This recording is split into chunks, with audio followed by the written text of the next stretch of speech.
Hello and welcome to the Non-Perfect Parents Club podcast. I'm Emma, a mama of two girls, an ex-nursery practitioner and the creator of the Non-Perfect Parents Club. The Non-Perfect Parents Club is all about support, honesty, truths, acknowledging that none of us can be perfect parents because it's impossible, and basically just speaking the unspoken. The only rule here is no judgment allowed. I love hearing people's stories. I love finding out about other parents, their family dynamics, their values and how they tick. So that is what this podcast is going to be. Some great honest conversations about parenting, hopefully delving into some nitty-gritty thoughts and feelings that will make us all laugh, cry and sigh a big sigh of relief.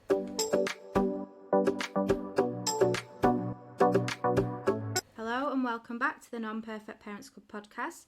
Today I'm joined by Jennifer, mum of three, who is returning to the podcast for a second time. In a previous episode, Jen was in the middle of appealing her daughter's high school place and we talked lots about this. She is back today to talk to us about the whole process in the hope that it will be helpful to anyone else who has to go through it. Thank you for joining me, Jen. Welcome back to the podcast. Hello. So, applying for schools is a big deal, isn't it? Yes, huge. And long gone are the days where we just simply applied for the school that's nearest to us. So do you want to recap us on how all this started? So basically, would have been this time last year actually. Crazy because a year goes so fast, but yet so much happens in a year, doesn't it? So I just applied for. We went to look around schools. Well, we looked around QES because the son had gone there, so we knew that that's where we wanted to go. Obviously, he'd got in there fine. He was going on the bus fine. She went to a primary school in Burton and Kendal where everyone goes to QES. So that's just like the normal transition. When she was 4, she used to put Jay's QES jumper on, go, I'm in QES. It's just like how we sort of saw it all. And went around QES. I sort of didn't really need to look around because I knew exactly what was going down anyway. And then I asked her where she wanted to look at. She wanted to look at Carnforth to have like a bit of a second choice. I was working that night, so I just said, oh well, I won't bother going because we're not going to go there anyway. But your dad can take you. And he'd done the same thing. He'd look round and then he'd go, oh yeah, it's all right, but we're not going to go here, are we? So we might as well leave. So they left early and that sort of thing. So we put in the form and that was it. Didn't even think about it then. And I had a couple of people were sort of messaging me going, oh, I'm really nervous about the school placements. And they were sort of not first time parents, but first time parent of an older one, if you know what I mean. So they were stressing and I was just like not giving it a second thought. Just not worried about it at all. Like it didn't even cross my mind. And then we got the email saying, well, first of all, I got a text message off her friend who was stressing, saying, oh, she's got a QES, and they lived a mile away from us. And I was like, oh, brilliant, right. But then all of a sudden, I did get this weird panic. And then it just said, you are in Carnforth High. And I was like, no. And literally, like, I felt like my world had just completely fallen apart. Went to tell Heidi, and she went, it's okay, like that. And I was not like that. I was very much, and I didn't want to be like that in front of her because obviously then that's going to, go on to her. She was like, it's okay, sort of thing. And so then I was like, starting the appeal process now. So I went to start the appeal process and I went to speak to the head teacher at Heidi's primary school, and he wrote me a letter, with and showed me everything what I needed to do. The difficulty is, and I don't know if you've ever dealt with this, but when you cross borders, so when your school's in Cumbria and you live in Lancashire, everything's an absolute nightmare because the two, they don't talk to each other at all. Oh, really? So, and they have different systems, and this is where a lot of the sort of problems are arising with a lot of things. For example, when my youngest was in reception, the teacher was worried about her eating because she's so fussy. So she wanted to get like some extra help. If I lived in Cumbria, there was extra help available, but because I lived in Lancashire, they don't have any kind of children's eating, and I'm thinking surely they do because how many kids have got like eating disorders? in Lancashire. Like, there must be a lot. But apparently Yeah. they didn't have anything, but Cumbria did. So I couldn't get any help. Oh. So all that cross-border thing is it's a Yeah. massive issue. And when you do live close to the border, it's a problem. Because people do say to me, like, I can't believe you drive to Burton and Kendal every day, take you to school. Well, it's like what we've just been saying about the traffic in Lancaster. It takes me about 15 minutes. It's actually not a very long time. It probably take me 10 minutes to go to the school closest to me. So it's you know, so yeah, that is a massive issue. So yeah, we started the appeal process, and I guess it's the shock, isn't it, as well? Yeah. Like, we didn't have this with high school, we had this with primary school, Yeah. and it's that thing of when you see what you've been given, and it's just like, what the hell do I do? Like, oh my god. Because it's not the path that you have totally imagined. Yeah. And it's like, it totally throws you off course. Yeah. And there's, like, obviously numerous reasons why. I don't know, well, now I'm looking at it differently, because obviously she's at a different secondary school, but there was a lot of reasons why we wanted to pick QES and why we didn't want any other school, whereas a lot of people would be like, oh, our 3 choices are this and this and this, and I don't mind if she gets in here, and I don't even mind if she gets to the 3rd choice. It's like, because I worked in quite a lot of schools as well, I knew which ones were actually good and which ones weren't. To be fair, I've worked in Carnforth High before, quite a few years ago, and it was absolutely fantastic. Like, there was nothing wrong with it, but it just wasn't offering the subjects that QES was offering. And that's the really, really frustrating part, isn't it? That the application process generally does go off your nearest school. Yeah. But then, if you're given the option to have choices, and you're looking at what you know as a parent, what's going to fit your child best, and then they don't take any of that in. I mean, there's not even anything on the application form, is there? No, there's nothing on the form, no. So the form for, interestingly as well, I filled in a form before for Cumbria and a form for Lancashire. And the reason I filled in the Cumbria one is because when Jay was younger, they sent me the Cumbria form, school sent me the Cumbria form. So I filled in that form. Now, interestingly, he got offered a place in Carnforth High and in QES. Oh, really? And that was because I applied through Cumbria, so they accepted that one. Right. But then I should have actually applied through Lancashire, because that's where I live. And so Lancashire thought that I hadn't applied for a place for him at all, so gave him his nearest school. So I was panicking, like, oh my god, he's got 2 school places, what on earth? That's so just this greedy. time, I know, this time I made sure I applied through Lancashire, but obviously this time as well, what the issue was I wasn't alone in this. Massive baby boom. Huge birth rate, like bonkers. Every single school practically is full. So that's what was, like, obviously I didn't realise that. So now I'm sort of saying to people, they're going, oh, like a few people, there was a lot of open days. People have said, oh, my kid can't come to dance tonight. We're going to QES open evening. And I'm like, just so you know, you probably won't get in, and I just tell this straight now, because of where you live. Anyone that basically lives Boltley Sands up, and that never used to be the case. It used to be Morecambe. You wouldn't get in if you lived in Morecambe, or Heysham, definitely you wouldn't get in if you lived in Heysham. But Boltley Sands, Hesbank, you were still okay.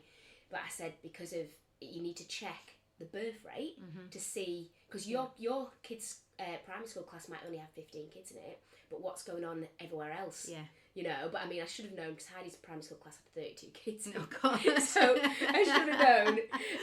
And they all, you know, were going to QES. So so it's interesting, because obviously the Cumbria form has things on it. Now, I don't know if they've changed it, because it's just going back a long time. But it says, why do you want to pick this school? The Lancashire form doesn't say that. No. So the Cumbria form, I put down all the stuff about Jay's dancing and how, you know, because QES have this thing called Studio School, and it's in year 10 and 11, and you do these BTEC courses. So it's, you basically get to do less GCSEs and more BTEC, so it's more practical, more hands-on, and in things like, for example, they do a sports one where you can learn to be a football coach, so actually hands-on coaching or whatever. There's a lot of like agricultural stuff for like the farming, which is good, because obviously that in that area there's a lot of kids that are in that sort of field. But obviously they do this performing arts BTEC, and Heidi's not just into dance, but she's into drama as well. So like for me, it was like that's definitely where I want her to go. And then they do this like fashion and art one, like really good. And then you looked at Carnforth and they don't even do textiles. They don't do. They've got a textiles club, but they don't do textiles. Oh my gosh! And I'm like, you don't do textiles. And look, you look around it, and it is a lovely school. Yeah. And I'll get to that in a bit, but you just like, because it's so small. Yeah. The amount of subjects that they can offer, because obviously it's all down to funding as well. Yeah. Is limited. Yeah. So I'm just like, well, you're going to school to just do maths, English, science, history, geography. Yeah. Do you know what I mean? And literally, that's it. Yeah. You know. So that was it was interesting that on the form there's nothing. Yeah. And why, like you say, why give us this choice? And why are they all teaching different subjects then? Teach the same subject. Yeah, this is what because I remember when we were applying, and I'd kind of been thinking about it for a couple of years before because of where we lived, and I didn't like our nearest schools. I mean, we moved since then, but but I was trying to find out, because when we were at school, your school usually had like a specialist like subject. So like I went to Morecambe High, that was like your outdoor ed, your sports. Yeah, I think ours was like languages. I went to Ripley, so I don't know if it was like languages or something. I think it was actually. Yeah, at the time. I can't remember what. I know Hesham, I think that was like your drama, because they had like the stage and stuff, didn't they? But they all had like their specialist thing, and so I was like asking, and no one could tell me anything, and no one seems to have their thing anymore. I think there is elements of it, and it's like, well, I don't understand how you literally just it's your nearest school and that's that. Which is it's bonkers. And there was a lot of things that went on, and I rang up Lancashire at one point, and I was telling them, look, I keep getting letters from Carnforth High saying I need to accept the place.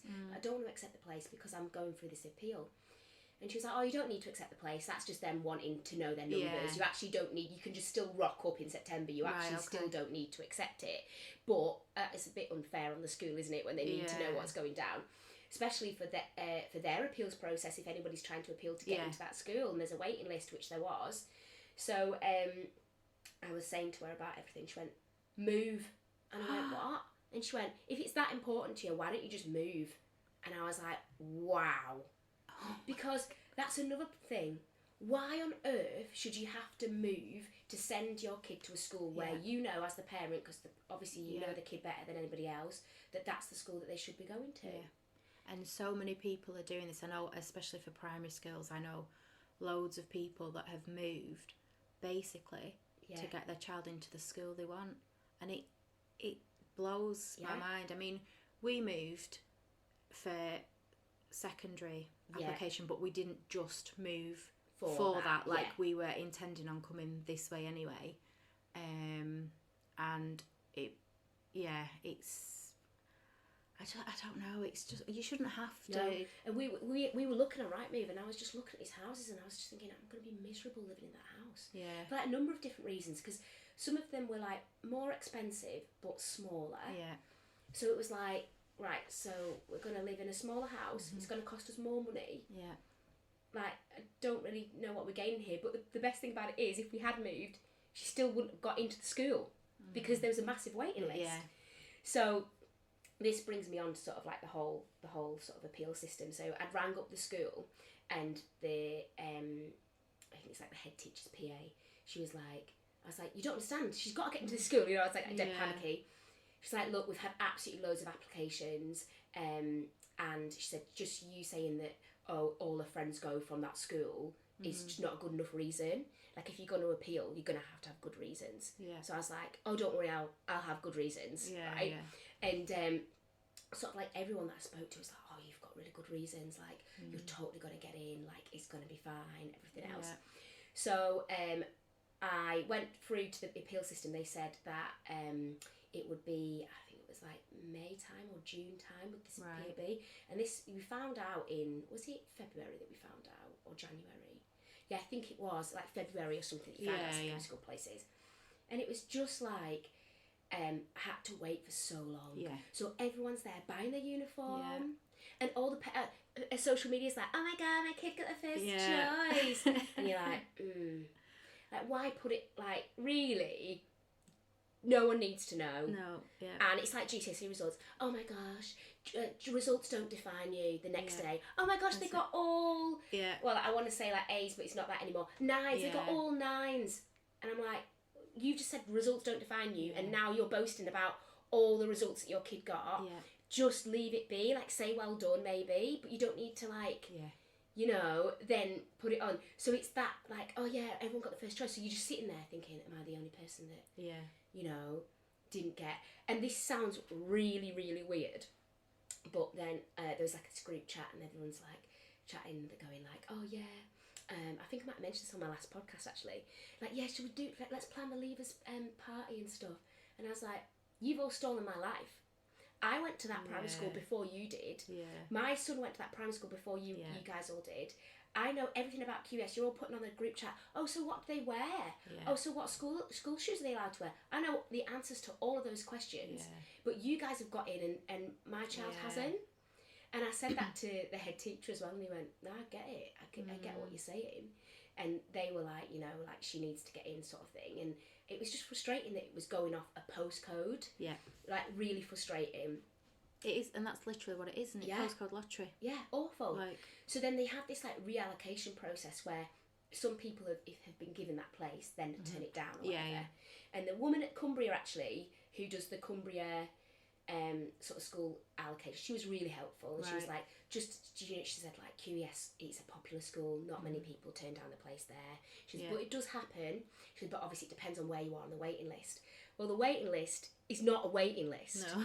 A waiting list is also a postcode lottery. So I then messaged QES and I say, oh, I know a lad that's turned down his space because apparently I'd heard that a lad didn't want to go to QES. He wanted to go to a school in Kendal because he knew football friends there or whatever. So I'm like, brilliant. Like, I had no idea who this lad was. It was just like rumours that had passed round. I was like, right, okay. So messaged them. She emailed back, she went, there is no way your child is going to get into this school. And I was like, rude. And then she said, you are currently 38th on the waiting list. And I was like, right. How on earth am I 38th on the waiting list when one of her friends has got in a mile down the road? Yeah. 38th? That's bonkers. Yeah. So then I was just like, great, and I think I had a bit of a meltdown at that point because I was just like, how is she going to get the appeal was my last chance. So when you don't really hear much from the appeal, you just sort of email, say you want to do it, and then, did you ever appeal or not? No. You didn't go through it? No. So, you don't hear much, and I don't know if Lancashire is different to Cumbria, but I think most of them are quite similar in a sense. Right. Now, I wanted it to be face-to-face because I definitely think that I can present myself better face-to-face, but it was on Zoom. Oh. So I was like, great. So, interestingly, I was looking online, and there's no help. They don't give you much. They don't give you any guidelines. No. They don't give you what you should be saying, what you should be preparing, anything. And online, there's actually a business where you can pay them $2,000, and they will sit with you and do your appeal for you, and try. And they say that they win it, but there's no way they win it. There's no way. My gosh. There's no way. You're basically going to waste $2,000. And parents are desperate. Yeah. They will pay the $2,000.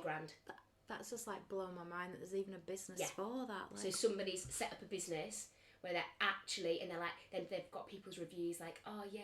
We won our place, and it's like, but did you win your place because there was 2 people appealing? Yeah. So there was 17 people in total appealing, which I was shocked at because I think there was 70 people on this waiting list. Right. And this is interesting. So you get a pack, and you have to send off as well your evidence to them. And if anyone is thinking of appealing, my advice is don't. But honestly, it's horrific. You have to have evidence. So you need to try and get a letter from school. However, Heidi's friend from dance, who's also appealing their school, wouldn't give her a letter. Really? They said that in their experience, it doesn't help. Right. So, but with Heidi's, it had a lot of stuff down, because I definitely think that she's on the spectrum, like autistic spectrum, but lower down, and potentially ADHD. I know they come hand in hand anyway, but lower down the spectrum, so I think it's difficult to get the diagnosis and stuff. But school picked it up as more like an anxiety thing, so they put a lot of stuff down about that, which you could see from an outsider's point of view how it would be an issue if she was to then go to a school where she didn't know anyone, and everybody's going somewhere else, and it's a total different path than what she thought it was going to be. You can see how much of an issue that could be for someone. So I had the school letter. I had proof that obviously Jay had been there, and quite recently as well, because that was another thing. If he was still at the school, she would have got in, which again, it's just so frustrating. Because what does it actually really matter if siblings are going to the same school? Because there is a bus to every single school, and half the time now, like primary school is different because you're taking taking them. But secondary, they're usually making their own way. They can go, if they pick a different school, that you go with it usually, don't you? Like, because if you speak to a lot of parents who, you know, they will say to their child, say it's the second child that's going to secondary school, where do you want to go? Yeah. They won't all push them off to the same school, because like you said, I mean, you would at primary school, but you wouldn't, you know, because of the travel thing. So then I proved as well that she's got cousins that go there. One's actually in her year 7, and he got in. He only lives around the corner from us, but he got in because his brother was still at the school, of course. So I had to send off all different proof, and then I got Heidi to write a letter in her own words. Now, interestingly, in the appeal, the child can be on the Zoom call. Oh, really? I just felt like it would be a little bit too much for, well, she was 10, she had turned 11 at the time, but it's a lot for an 11-year-old. She felt so much rejection from not getting into that school, for then to hear all this stuff. So I sent all the information in, then they send you a pack, and the pack has every single person on the waiting list, their postcode. So what do? Google where everyone lives. I'm Googling where everyone lives. And I'm Googling where everyone lives. Then we're on the Zoom call that has everybody's names. So I'm looking at their names thinking, oh, I know that person. I know that person. Oh, I know them from that. So, oh, I wonder where they're from. Oh, they're from. So I'm working out where everyone's from. Well, I think that's wrong. That's a bit like a data protection breach. Like, that's like a safety. Yeah, it is, I know where everyone lives.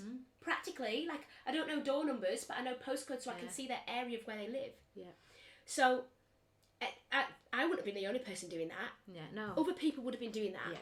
You know, so interestingly, I was like looking at anyone above me. So it all goes on where the crow flies. So people in Holton were technically the same distance from me. So that's where you're getting the issue. So even though I'm only a mile out, and I know as well that the last person to be accepted, it said this as well in the notes, was somebody that lived in Boltley Sands near the Royal. Right. Why do I know this? Like, I shouldn't know this, but I know that was the last person to be accepted. Right. And so I can walk to the Royal in like 6 minutes. Yeah. But I'm 38th on the list. Like, I don't even stand a chance of even getting in by someone dropping out. Like, I don't think I would even stand a chance of getting in by the time she's in year 10. Yeah. Because 38 people got to drop out of a year. And that's not going to happen. The whole as the crow flies thing, that's just bullshit anyway. It's isn't so it? Like, that isn't how you get to school, really you know. odd. They don't walk across the fields anymore. Really, really odd. And I get that there has to be a criteria. But what I was sort of saying to a lot of people is, why can't it go on 80% distance, crows flying, whatever, pigeons, you know? And then 20% on what those kids want to do, you know, why they should be at that school. You know, and that's frustrating as well. Again, this is the whole, I won't start on one of my rants, but the whole education system, everything about it, it's not what is best for our kids. No. They're a number. They are just a number. 100%. And that was what was frustrating me. It was frustrating me more with the way that QES were dealing with it. Right. It was disappointing, and they just treated her like she was just an item on a conveyor belt on your weekly shop. And it was just like, the way it was like, you are never going to get into this school. It was like, And when I sent in the appeal letter, actually, to the school, I actually drove to the school to drop it off. And as I'm dropping it off, the receptionist is like, "Oh, hi, coming in to teach." I'm like, "No, my child's not got into the school." And they're like, "What?" So they all knew me from, it was one of the mums that Jay used to go to school with. And I was just like, they were like, "Oh, you'll get in on appeal." And I'm like, "I don't know." And everyone was saying this to me. Everyone was saying, "You will, like, you're like, you know, the dance thing and everything else." It's like, you know, you've got a school that specialises in dance, but technically, like you say, that's not a thing anymore, which you know, they more or less said on the appeal, but it is though, if you're offering that. So we get to the appeal day and we have this session on Zoom where everybody had to get on Zoom. The school have to then say why they can't accept any more kids. This is the weirdest bit. So the school have to literally slate themselves because they have to say why they can't accept any more kids. So they have to say all the bad points about the school. So you've just been to an open day where they're going, "We're the best school in the world. You know, your children are like plants. We put the seeds into the ground and they blossom." You know, all this, right? This private school vibes that QES has got. I don't want this to be like a ripping QES thing at all. No disrespect to any schools, but this is just my opinion of what it was like. And then the head teacher had to basically say everything was bad, you know, and why that they couldn't have any more kids because, and then other things was, "We don't have enough chairs." And I was like, "How much is a chair? How much is a chair? I will buy a chair. I will even buy a chair for each classroom. One chair, or she'll take a carry-on. You know, like a little bag. Like a camping chair. You know?" And I was just like, what? And they were saying about large classes, blah, blah, blah, blah, blah. And it's like, but they're all used to large classes. They've all come from this baby boom year. And, like, obviously I get it. They couldn't accept 17 more kids. But they could accept maybe 8 more kids if they've got however many forms, one extra child in each form. So there was lots of different reasons. Anyway, then the parents got a chance to put any questions. So did you all hear each other's? No. So you don't. So that's in a different day. So you're all on thick camera. So a lot of people chose to have their camera off. I didn't. I chose to have my camera on because I thought I want to see people see that I am appealing. Like, you know, especially if a lot of people knew me from, you know, dancing or whatever. I wanted them to see. It went on for ages. This Zoom. I think it went on for like 3 hours. Oh my gosh. And then there's these 3 guys that are on the appeal. Old guys. One of them I think has nothing to do with education at all. It's just a random guy. They're all volunteers, which, to be fair play to them. And 2 have connections in schools, nothing to do with QES, but like they're ex-head teachers or something like education teachers. So they then put forward their arguments. They then have to go off, and then they have to go back on and say, yes, we understand QES, you can't accept any more, so let's now hear the appeals. Or they say, no, we think you can accept more, everybody can get in. Well, we all knew that wasn't going to happen because they weren't going to accept 17 more people in. Some people didn't turn up to the Zoom. Oh, really? Some people were late to the Zoom.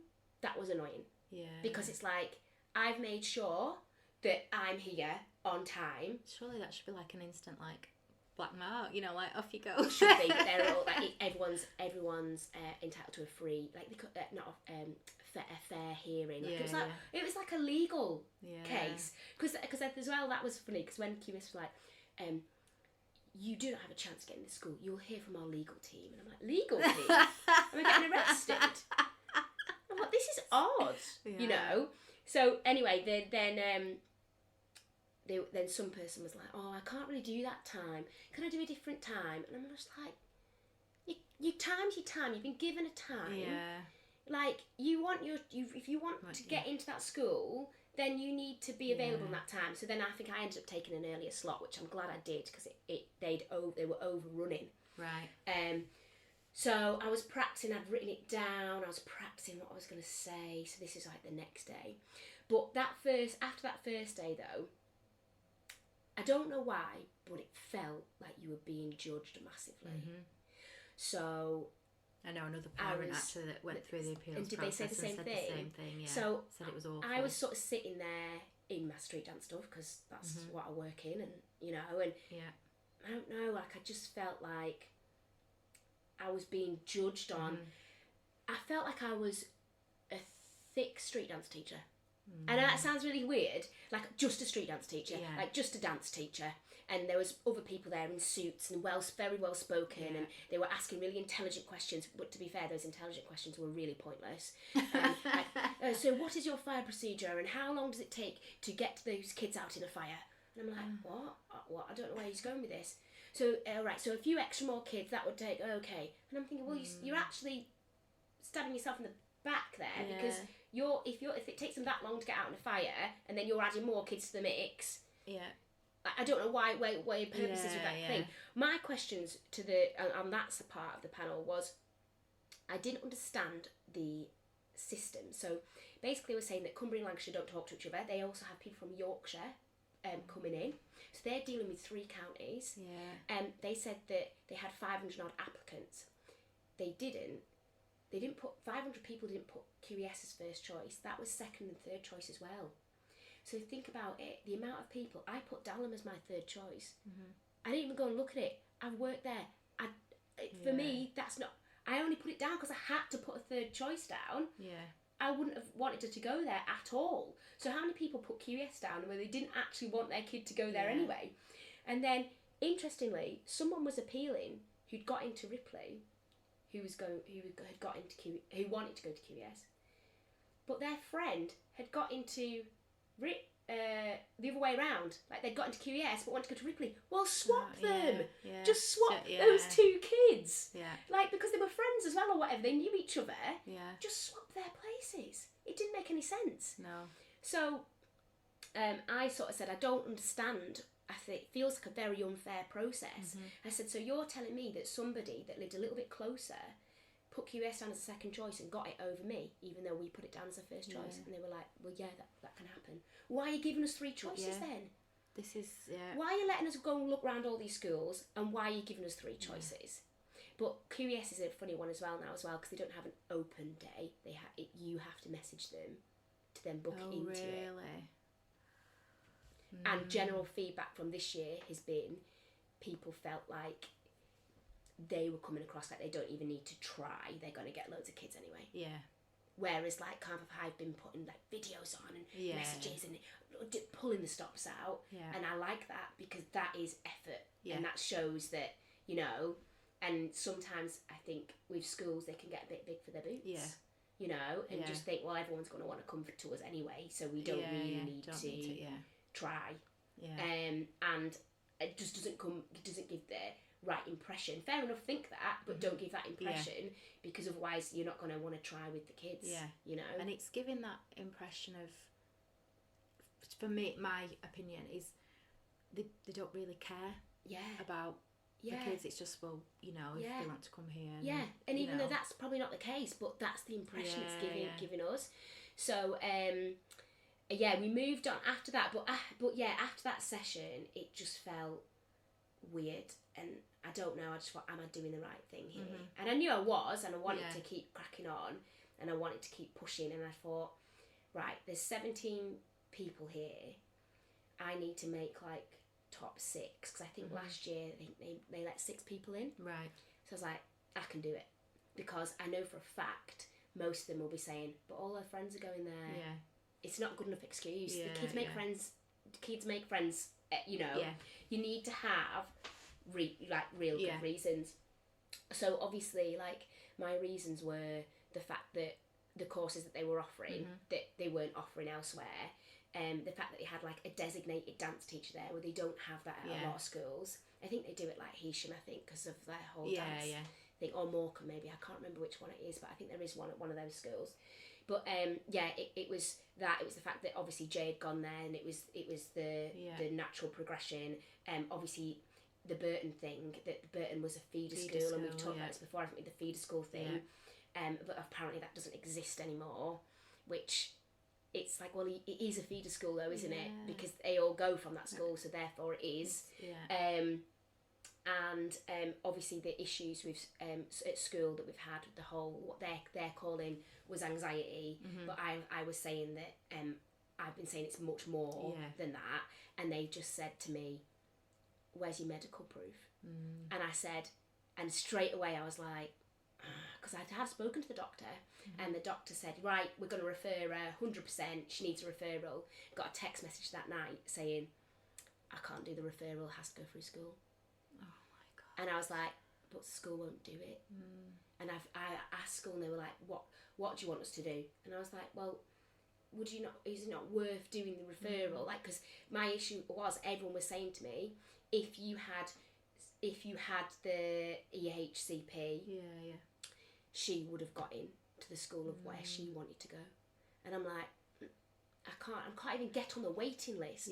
I'm trying to get on the waiting list. And the thing is, it's like, it's so hard for the school to get that referral accepted. Like, there's so much work that goes into that, and there's not many schools that are successful with them. And then it's the waiting list. And the fun, it's just... But then you can't go private either, because it's not then recognised. And then there was a programme on it as well a while back, that they're just diagnosing everyone with, you chew your nails, you've got ADHD. And it's like, they're diagnosing everyone because they're paying a couple of grand for it, so now there's nowhere that you can go. So that was frustrating that sort of people were saying that to me as well. So when they said, like, where's your medical proof, I got annoyed, because I thought I could have spoken to the doctor and they could have given me a letter about that, and that probably would have given me push up. Obviously, like, with as well what had happened, it was absolutely horrific. They told me to go into full detail about everything, no matter how upsetting it was, blah blah blah blah blah, and everything else. So I had to go through everything about my dad dying. It was absolutely horrific. And like I said to them, I said, her granddad died the month after. We were told she's not getting into the school that she wants to. It's like hit after hit after hit in 1 year, if you think about it. So in the September, her granddad had a brain tumour. He then flipping couldn't talk, couldn't speak, was dead confused. Next minute, he died. Next minute, you're not getting into QES. Like, that's a lot of blows for, like, a kid that's in year 6 that has a lot of issues anyway. So I went through all of this stuff, and basically on the appeals, this is the, like, one-on-one bit. So you've got the 3 guys. I spoke for 45 minutes, right, non-stop. I had it on a bit. I had to read it, otherwise I would have gone off. And then QES, a representative from QES has to then speak, and she basically said, thanks for saying all the sort of, like, good things about the school. And she said, but what we could offer your son, we probably can't offer now. And I'm like, well, I know that's a lie, because I know you're offering the same stuff because of all the kids that I teach go there. So I know you're offering the same stuff. And she said, and also you talk about dance, but we don't do dance on the curriculum. It's just at studio school. They see studio school and QES as 2 different schools. That is purely for a funding purpose. They are one school.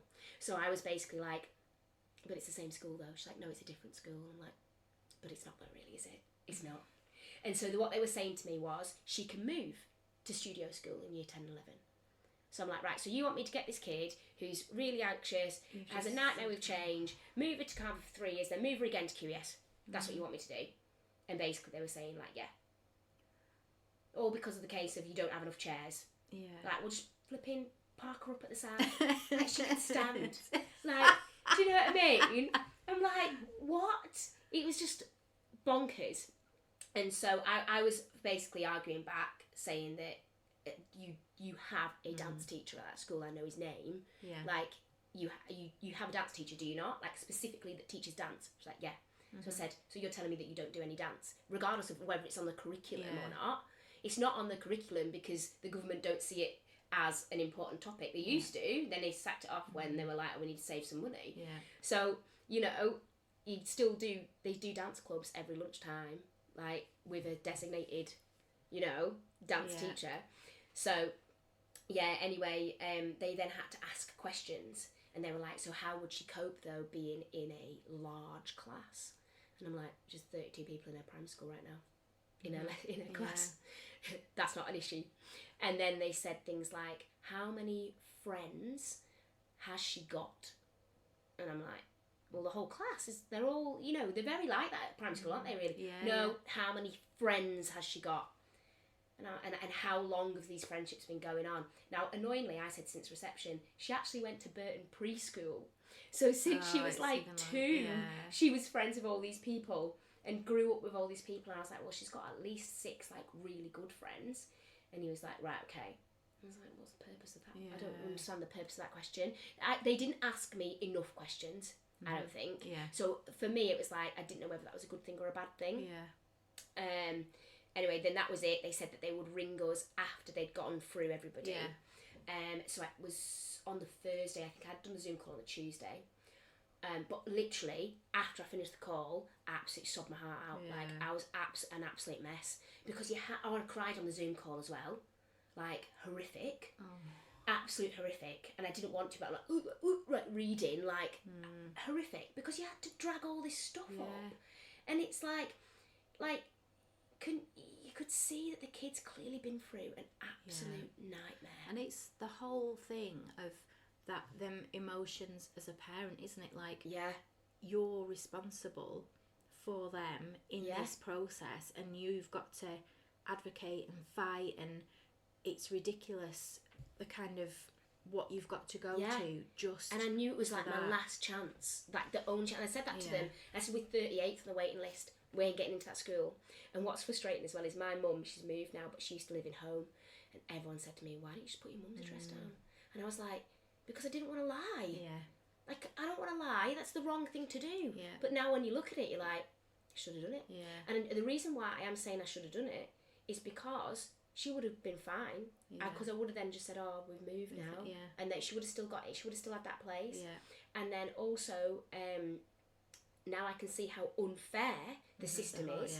So treat it then, you know. That's the other thing, like, you told her if you found to have given the wrong address, blah, blah, blah. But it does say you may be kicked out, you may be. It doesn't say you will. No, and that's it. And you're, like, it's that thing, isn't it, of you wanting to do the right thing, but then, like you say, the whole system is unfair. So it's like, you know, and I shouldn't say that. I shouldn't say it on a podcast, but I like to be honest at the end of the day. And I'm definitely not saying people should do it, because it's lying. I don't think you should do it. I don't think anyone should do it.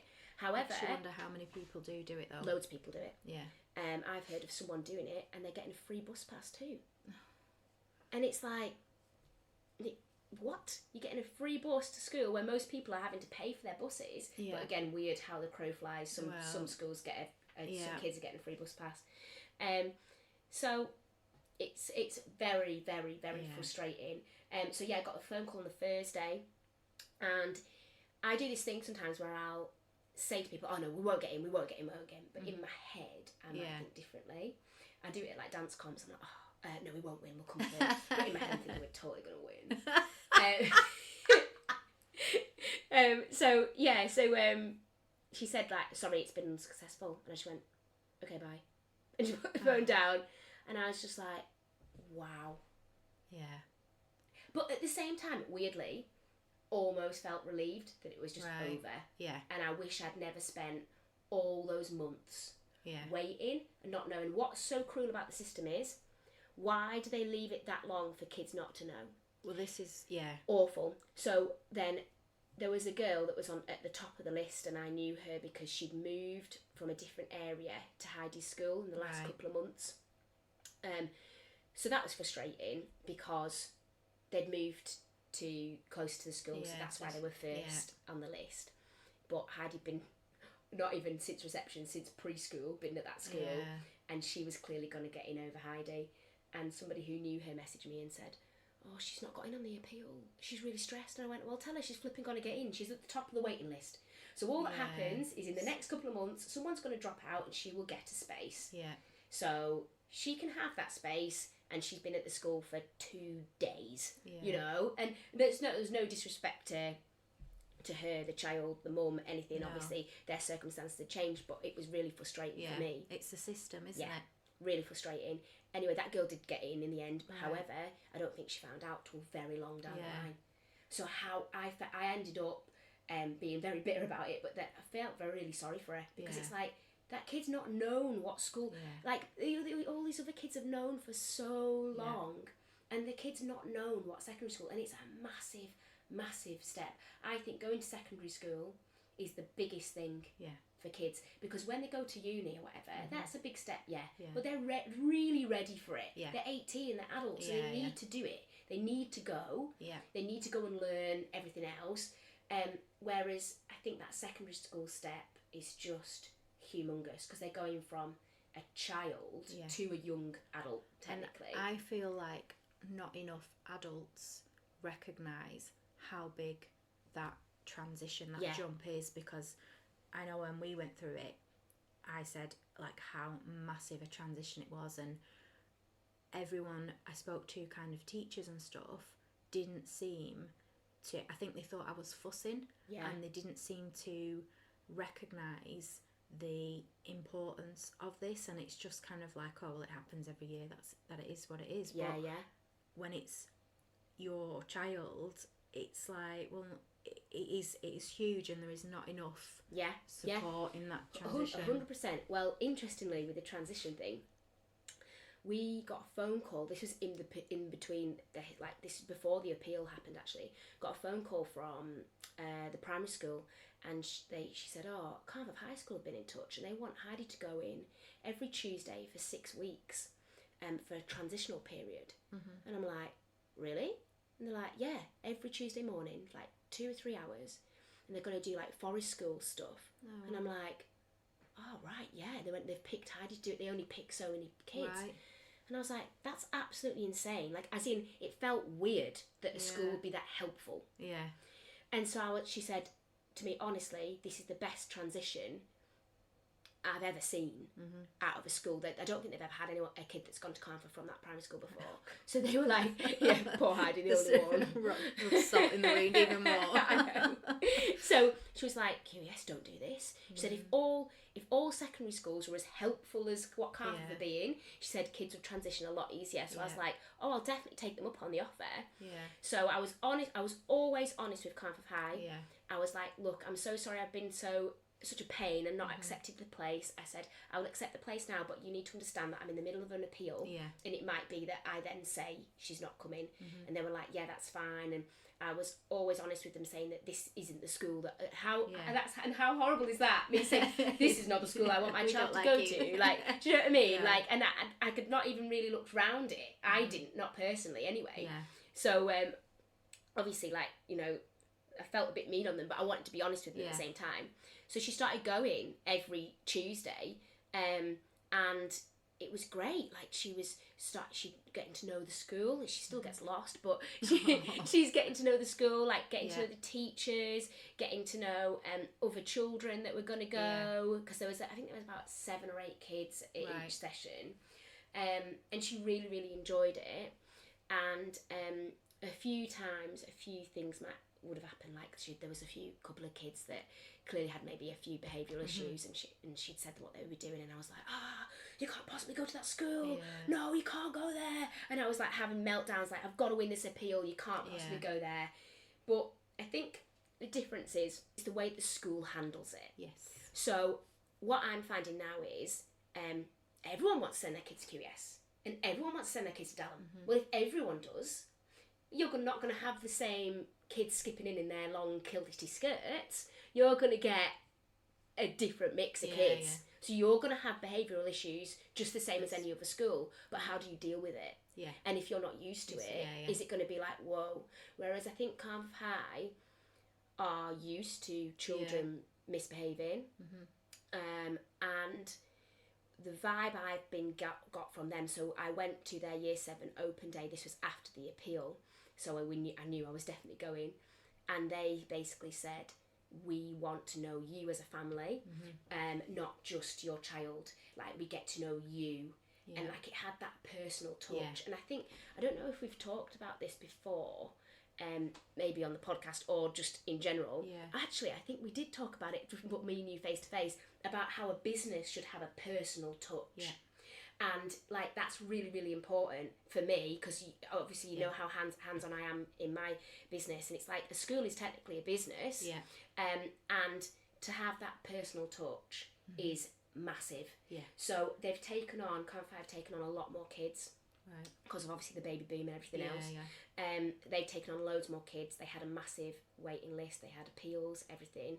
And still, I mean, I can't believe it when I drop her off at school how many cars are outside. I'm like, is this how many people go? I literally thought like 30 kids went to that school, like, because it's tiny, like it's really small school, isn't it? And it doesn't have a sixth form and stuff, which that doesn't bother me too much because a lot of kids move on to different sixth forms anyway, so that doesn't bother me too much really. That thing. She's still saying she actually wants to go to QES studio school in year 10, right? But I don't know whether she'll change her mind, and who knows if she'll actually get in there. They acted like it was dead easy to do that, and I was like, well, it's a fight to just get in, so who even knows? You know, because will they even have a place? I know. How does that work? Yeah, obviously they say that they have more spaces because technically they're split into two schools. So I get that. Yeah. But it's still interesting. Like I still find that quite interesting, like how that all works. But yeah, so when we'd gone to sort of like the open evening and stuff for Carnival, it was very much like you know, we're for you sort of thing. And other little things, I'd spoke to the head of year 7 and I said, look, I know it sounds really weird, but we've not got into the appeal. Can I come and look round the school? Yeah. I said, because I didn't look round it, so anyway, she showed me around. Little things like when they do food tech, they get the ingredients. So you like half the time at QES, I was at Tesco. Gosh, you know that like Tesco Express down at West End in Morecambe. It's open till like 10 p.m, isn't it? I'd be like driving all the way down there because on a Sunday, because nothing was open on a Sunday, to try and get a flipping cabbage or something. Like absolute nightmare. So yeah, they do all that, like very approachable. I've got a couple of really funny stories. So she's there trying to find a way through life at Cardiff High, like such a different setting for her. She's gone to this little village school, you know, and now she's at Cardiff High where there's a lot of characters. Yeah. There is at every school, but there's a lot of characters. And then she's like, oh, so-and-so's got detention. I'm like, they're in year 7 and it's the first day. I'm like, what? Where are they finding these kids? Like, where? But they, again, like I said, they deal with them really, really well. So, so Heidi had these school shoes. We got them from Office, so they weren't like cheap. I think they were like 40 quid. Yeah. And I was stressing because I was like, right, what school shoes do year 7s wear? You know, because you don't want to put them in something like where they're going to get picked on. Yeah.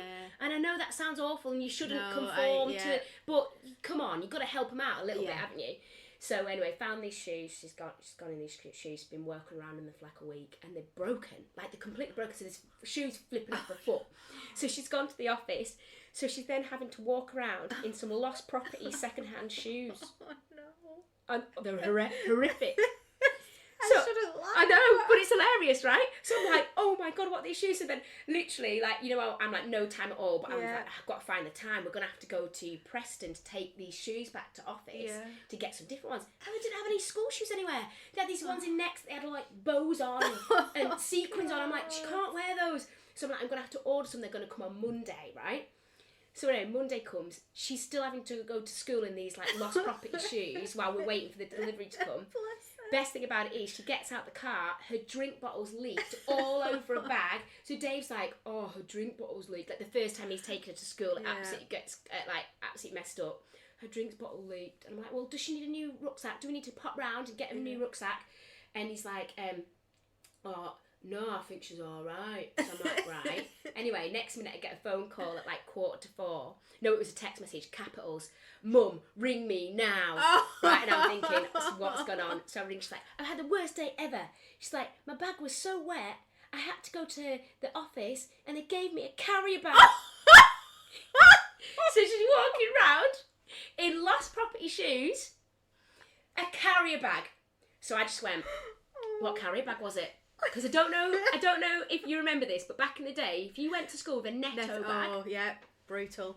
That was it. It was social suicide, wasn't it? Well, you couldn't do it. You'd have to leave the net. You'd have to put the netto bag in the bin and just carry your stuff around in your arms. You just couldn't do it. It's not the same now, really, with Aldi and stuff, because it's like, they're actually almost cool. So I'm like, what bag was it? What carrier bag was it? She went, Marks and Spencer's. I went, that's not bad.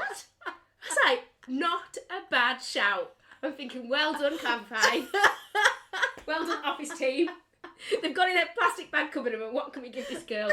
Let's give her some credit His here. shoes are already broken. She's already walking around. Let's give her an M&S. Oh, God. So I'm thinking to myself, right, she's walking around school with these lost property shoes and an M&S carry bag, and she's still alive. She's still alive. She's not been beaten up. She's not had something thrown at her head. So we're good. Things happen for a reason, and yeah. School are just thinking, who is this child? She didn't want to come here. Her shoes are broken already. Her mum didn't even look around the school. And what on earth is this? We get to know the family. They're thinking, this family, what?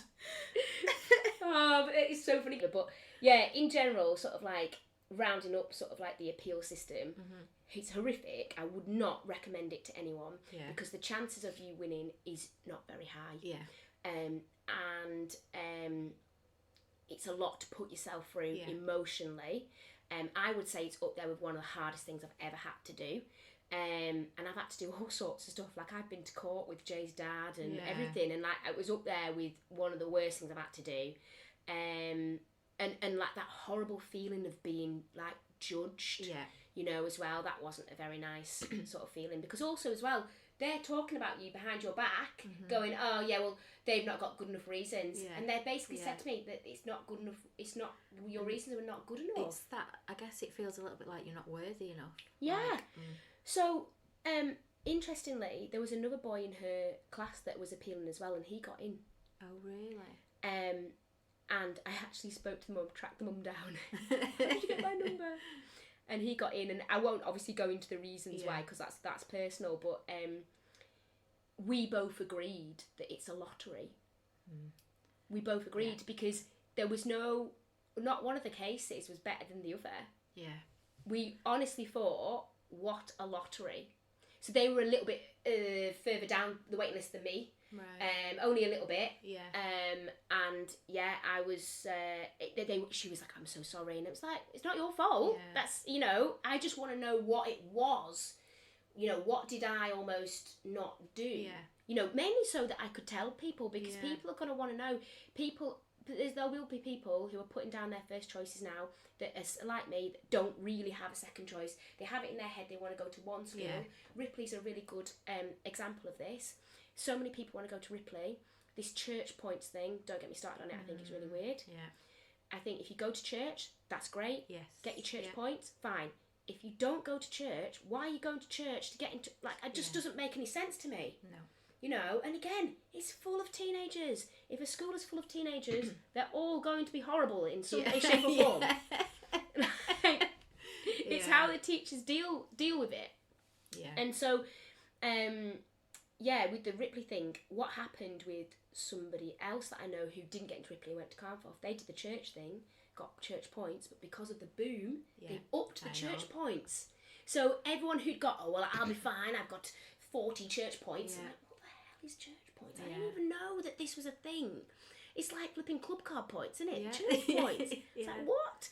So, they upped it, so you have to have so many sort of church points or whatever. And so they didn't get in, and they thought that they would.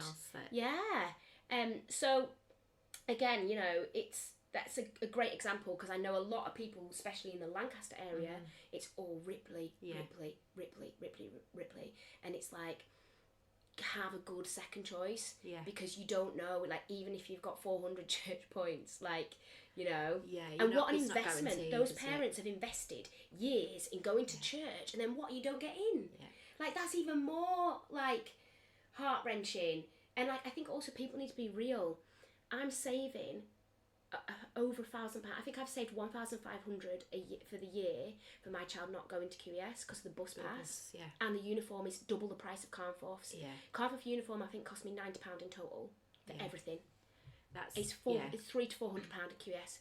And it's like, I just had my electricity and gas bill come out, because they put it up ages ago when when it was dead expensive, when it's still flipping expensive, and we're paying loads, and I was just like, whoa, I've got no money. I was just thinking, imagine if there was a bus pass coming out from there too. And I think sometimes people have got to be realistic to their financial situation. Yeah. When now I'm dropping my child off at school as I'm going to primary school. Yeah. So it's not actually costing me any more money. Like, takes maybe a little bit more time, but also if something does happen, you know, like I should have like ignored my husband and rocked up with a backpack. I can just turn up. You know, I can just turn up. On a Monday she walks to dance. On a Friday she walks to my mum's now that my mum's moved, and it's like it is easier, especially from talking from me who's been driving to take their kids to school 15 minutes away for the past 14 years. Like it is easier, and I think people need to be a little bit more open and look at how the school deal with things. Yes. I think that's really important, rather than looking at what type of families go to a school. Yeah. If that makes sense. I always find that people always say, I've read the Ofsted report, blah, blah, blah. Now, that I don't ever look at an Ofsted report. No, I don't. Because I don't think many people do, actually. It's bull. Like, yeah, it from is. Working in education backgrounds and stuff. Like, they're putting on a show. If you want to know what that school's like, I mean, you can't. I always find as well, you can ask people, but everyone has such different opinions that you'll get people that will tell you one thing. You never get like a what do you call it? Like a straight view. Yeah. So the best thing to do is just go to. It's how the school deal with you. I find, like you said about Carnforth being really like personable, and that's what I always look for, because if you've got a problem, they will deal with it. You can approach them, you can speak to them. Whereas if you've got schools that they haven't got that approach, they're hard to get to the ahead of year, ahead, or whoever that's, you know, higher up. That's where you're going to start finding you're not going to get your issues resolved. You're not going to be able to speak to someone. It'll be a receptionist, and no offence to any receptionist, I know why you have to be like you have to be, because parents are a nightmare. But you're never going to get anywhere. And I think it's really important as a parent to have that good relationship with school 100%, and the teachers, and that they, like you were saying about how Carnforth want to get to know the families. That is so important. But it's like their response time is really important. So I sent them an email on last Friday, because it wasn't anything to do actually with Heidi, but it was something that she'd overheard somebody say that was very concerning, and I was like, right, well, I'm gonna flag that up, because so I flagged it up with the deputy head, and he emailed me back the next day, and he was like, right, we take this really seriously, we've got to look into it, thanks for letting me know. And that was that. And then I actually had to email again, because I don't know what is wrong with lads and them thinking that they can touch girls. Like I don't know, like, I've got a problem, these lads keep touching my legs. And I'm like, right, I'm not having this. Happened when I was at school. Some guy constantly would be hitting me with a ruler, and it's like, stop touching me. Like, don't touch me. Like, and I don't understand where they're getting that. So where they're getting that behaviour from, or where they're learning that behaviour from. Like, I'd be going fuming at my son if I knew that he was touching girls that he was sitting next to. Like, you can't do that. So I emailed school and I said, you know, he's putting her off learning. Can she be moved? And I said to Dave, I said, this will be interesting to see. If, you know, so anyway, the lesson came up. We picked her up from school. He'd been moved.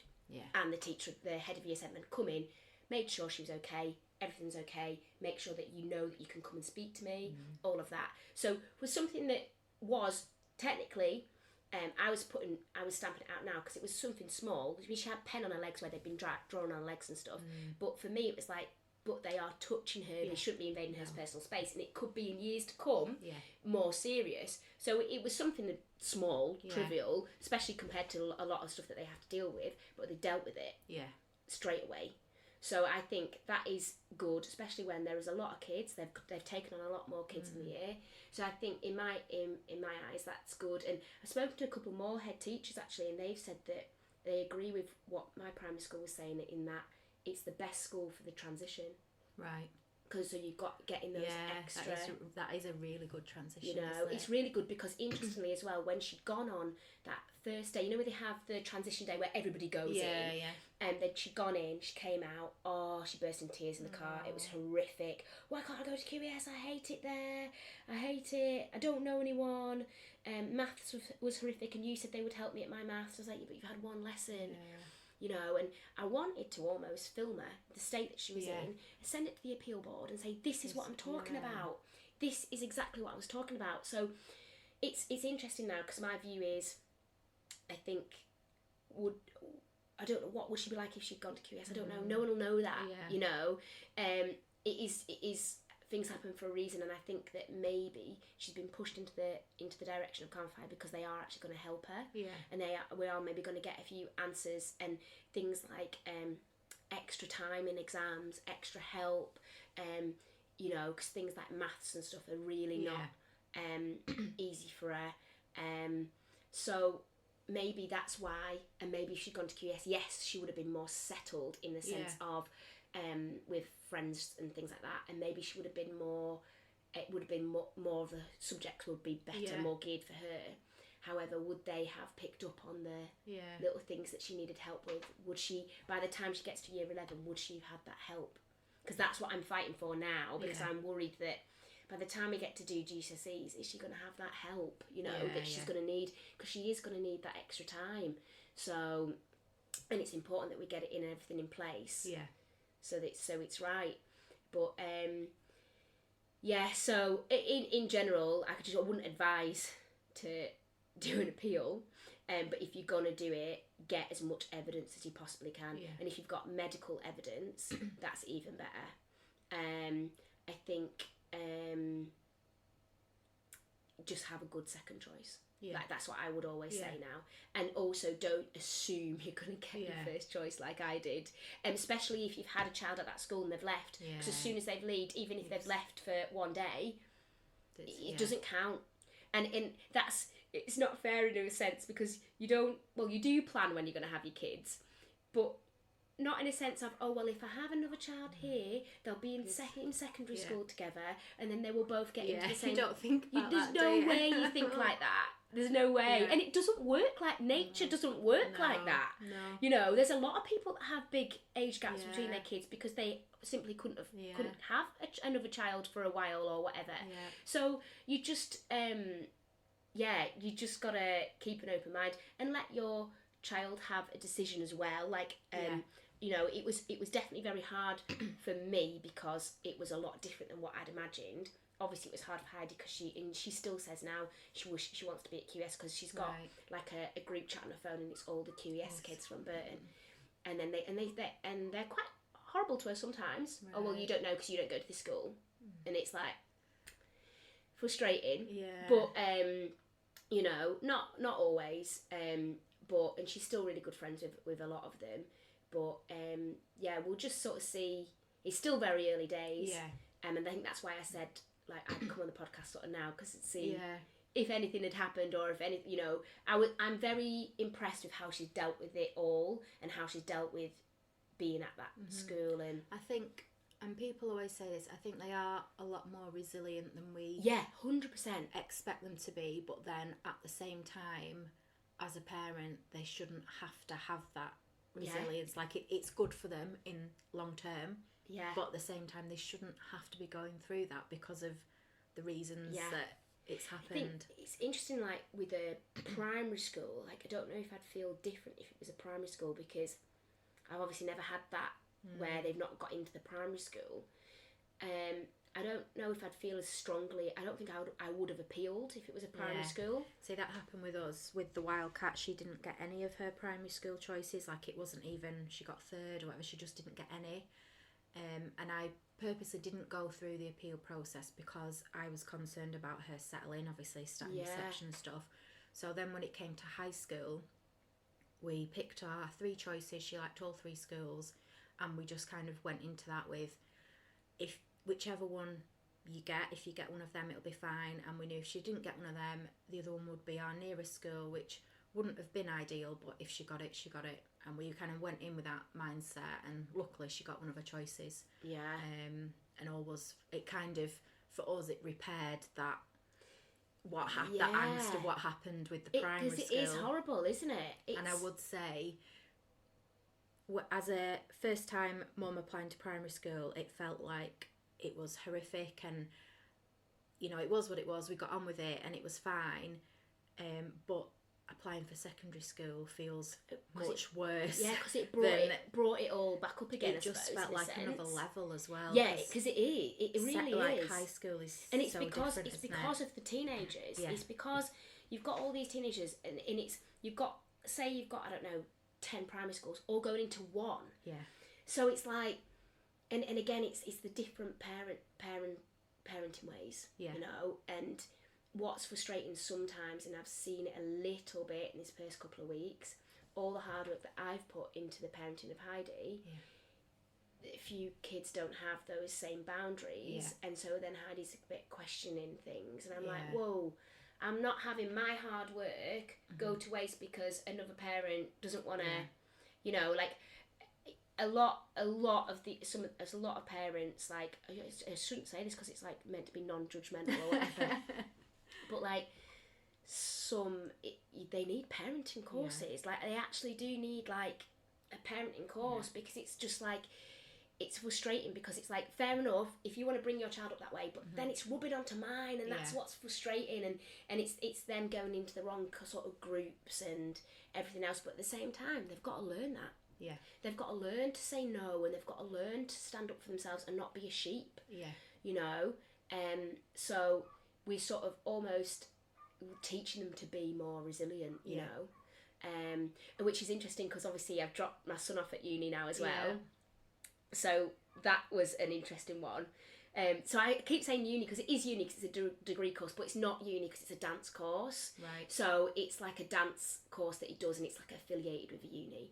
So like everyone's like, oh, I'll be out every night. I'm like, dancing 12 hours a day. He's actually only been out once and he's been there a month. So and he sent me a picture of like a potato. He's like, they do potatoes in the kebab shop. I'm like, why did you buy a potato? Like just a potato in a pot. I'm like, what?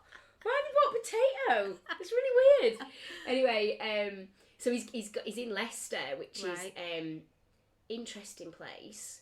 Like, we were like, Leicester's a dump. And if you speak to people, everyone's like, Leicester's a dump. To be fair, quite nice, like, town, like, city centre bit, but there's just, like, rubbish everywhere. And I was just like, what has gone on here? Like, you know when you go to Blackpool, it's been a bank holiday, there's just, like, chip cartons everywhere. It was a bit like that. So, but it was interesting. Anyway, we dropped him off, and it was one of them purpose-built student accommodation blocks, and costing an absolute fortune. I think it's like $8,000 for the year. But obviously, then your electricity's not all included because if you go over, you then have to start paying. Really? So it's like, right, turn your TV off, and I think it's probably a good thing because it makes them turn stuff off. But still, so went, collected the keys, moved him all in, and there's all these parents moving their kids in, and like you don't really get a lot of information about like everything, and you don't get a lot of information about the cost of it all because you as a parent have to fund loads of it, and you only get a certain amount of maintenance grant based on what your parents are earning. So if you've got 2 full-time workers, the chances are you're going to get really low. You're going to have to stump up the rest of the cash. So we moved him in, and we walk in this room, and the wardrobe door's halfway across the room, and I'm like, oh. Because we literally thought it was going to be really dead modern. He's got a little kitchen inside his room, so he has to share the kitchen. So I'm thinking, dead nice. And what it was is like it's like almost like a vinyl wrap, like a laminate door. And it's like a vinyl wrap, and the wrap's just like fallen off. It was so hot. It was that weekend in September that was boiling hot. I'm not even joking when I say I reckon it was nearly 40 degrees in that room because we shut the door. It's all like fire doors, isn't it? So we shut the door, and my hair was wet. Like I was like, oh my god, I look like I've had a shower. We're trying to like get everything sorted. They don't give you a new mattress. What? So the mattress is like being somebody else had it, and I'm like, I think that's disgusting. So they're like, hey, you need to buy a mattress protector because the mattress can't have any marks in it or anything, and I'm like, ew. Students, but so we're buying a mattress protector. We've got all this stuff. He goes, and you need to do an inventory of anything that's broken. And I'm like, well, why haven't you already done that though? So I'm going around doing their job for them, even though we're paying $8,000 for the year. So I'm like finding all this stuff, and he's like, yeah. I'm like, well, the tap doesn't work, this doesn't work, all this stuff doesn't work. And I was like, yeah, if there's a tiny little mark, you have to like tell us, otherwise we'll charge you for it. What? But we've not done it. Oh, bonkers. Anyway, then the window only opens a tiny little inch. Like a safety window. Yeah, because it's so high up, which I get it. But then I'm like, oh my God, so everyone's buying fans. So by the bins, there's just boxes of fans. All parents trying to find their kid a fan. And anyway, we dropped them off, and me and Dave were just out of interest. I wonder how much that company's making. Let's go on company's house, right? So we went on company's house. Guess how much profit? Profit. So not turnover. We all know turnover's rubbish. Yeah. Profit. No idea. So they've got 2 buildings. They've got one in Leicester, one in Coventry. They're making 11 million profit. Wow. Bearing in mind, it's not that old, this building. I reckon maybe 5 or 6 years. So they've even paid back all their building cost. 11 mil. Oh my God. So honestly, I feel like students are being exploited. Yeah. Big time. Yeah. So there's another one going up in Lancaster, isn't there? Yeah. Or, I mean, I say the word businessmen, but it easily could be businesswomen as well. But rich investors putting into these buildings and making a mint. Why is that allowed? But we can see it going on with the like terraced houses in Lancaster, can't we? Yeah. And then they're putting them up for sale for like 300 grand when it's probably only worth like 180. But they're making it because you can make 30 grand a year out of it. It's like no one should be making 30 grand a year out of one house. A family should be living in that house, and that's why the council are letting everyone build these big tower blocks. But I don't understand how the council are letting them build massive tower blocks, make 11 mil. The window opens as like a little centimetre. Yeah. There was one lad, he was dripping in sweat, and he went, "Where did you get that fan from?" And I went, "Well, we got it from Argos, but I think it's shut now because it was literally like 10 o'clock. Oh, God. And then all night I couldn't sleep thinking about this poor boy. Because he wasn't with any parents. There's quite a lot of students got dropped off without any parents. And I thought, oh, that poor boy, like, is he still alive? Like, literally, it was that hot. I was like, is he still alive? Like, literally, it was so hot. I couldn't believe. And there's no air. No. And it's already, the building's like leaking. It smells of damp, smells of mould. Because there's no airflow. And it's like everyone's got like a corridor, which is like their room, with bed, sofa, and kitchen. And then somebody's got a sofa that's all ripped. And it's like, why haven't they just changed the sofa? Yeah. You know, and I just, sometimes it's like, oh, but our name's actually on the tenancy agreement because Jay wasn't 18 when we signed it. He is now. So I was like, right, well, I'm just going to keep kicking off until they still haven't fixed his wardrobe door. I think he ended up sticking it down with blue tack or something. They fixed the tap, which is good, but it's just like... Yeah, that... You just expect them to live... But then at the same time, as we were leaving on the Saturday night, everyone was drunk. This one girl's like, "I've wet myself." And I'm like, right, okay.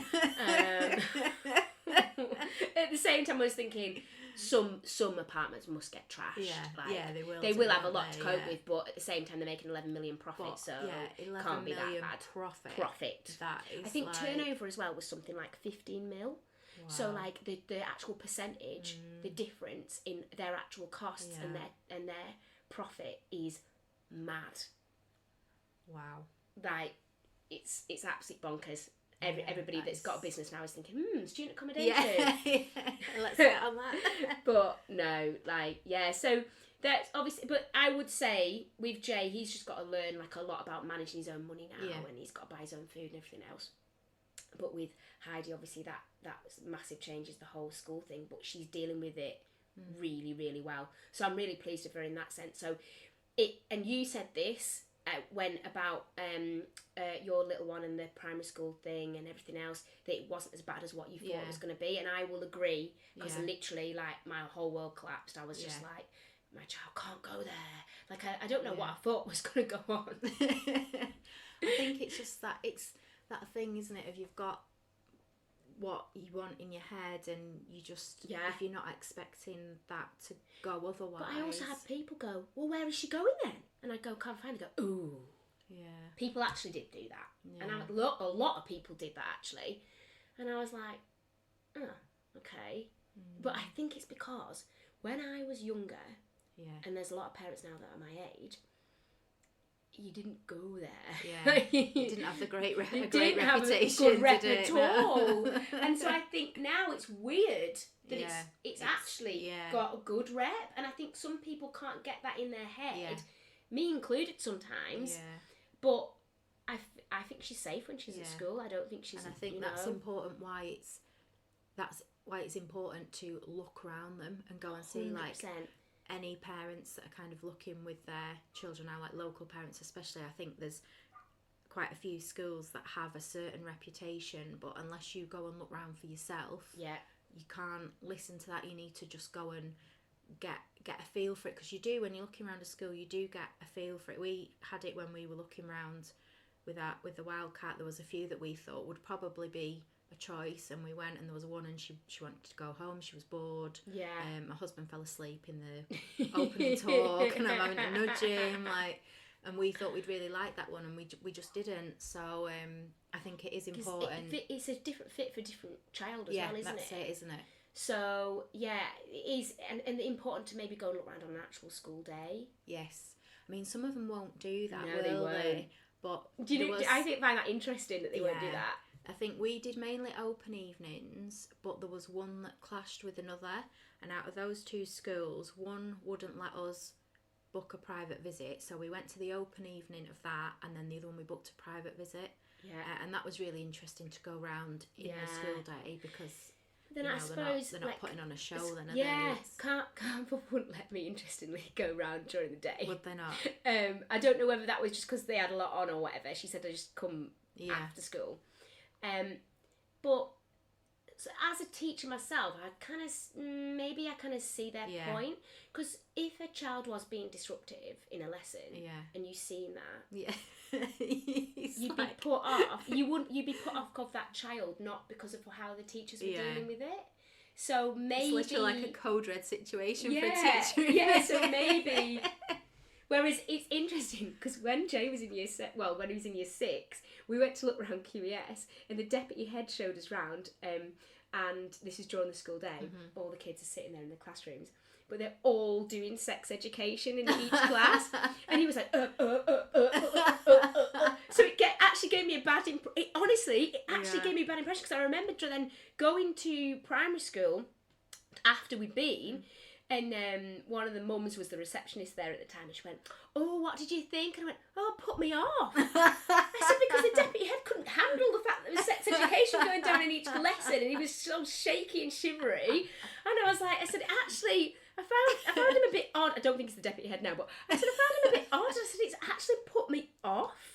And so I said, I don't know what to do now. But, with Jay, it was mainly the fact that he was going to QES because of the dancing, and or because of the friends thing.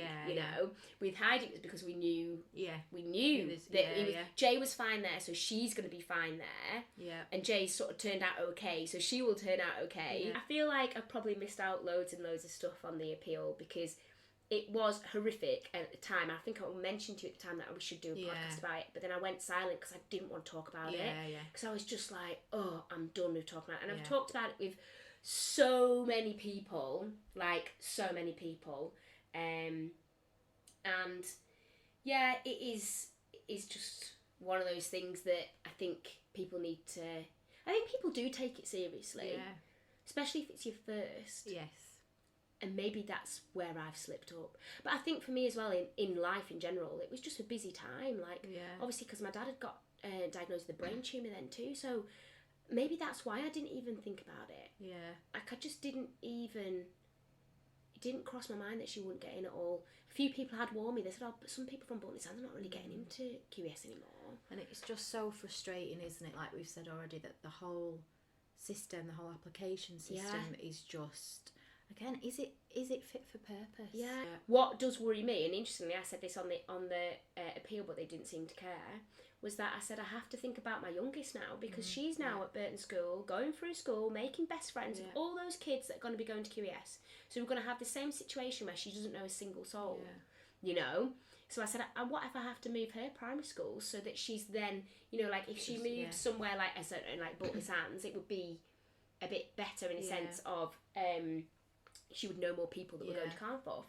But I don't want to do that. She's so settled and she's happy and she really enjoys it. And for me, it's so frustrating that all this, it does kind of rule your life a bit, because it's such a big part of their lives. It's even ruling people's lives as in where they live. Yeah. And it affects house prices. Yeah.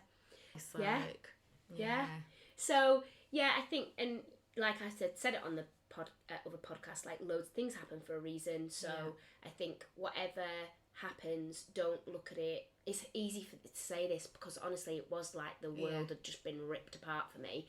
But, you know, things will work out. Yeah, I tend to find as well, whilst the application process and the councils aren't very personable and they don't really care, do they? You do tend to find, or the schools that I've had dealings with, they will take it on board and they do try and, you know, make sure that the kids are fine. I think if the schools actually had maybe a say in their own, well, this is the other thing, isn't it? Yeah, it seems to be just all these county councils like making up these different criterias, and it's just bonkers, and it's all over the shop, and the whole cross borders thing. Like, it must be actually really frustrating for QES mainly, because they're dealing with Yorkshire, Cumbria, Lancashire, and that's really, really, really frustrating. Thank you, Jen, for joining me on today's podcast. If you've enjoyed this episode, please don't forget to hit that follow button, drop me a review, and it would be so helpful if you could share with other parents you know. If you would like to join me on the podcast, get in touch. You can message me on any of my social media channels or via my website or email. Thank you to everyone for listening.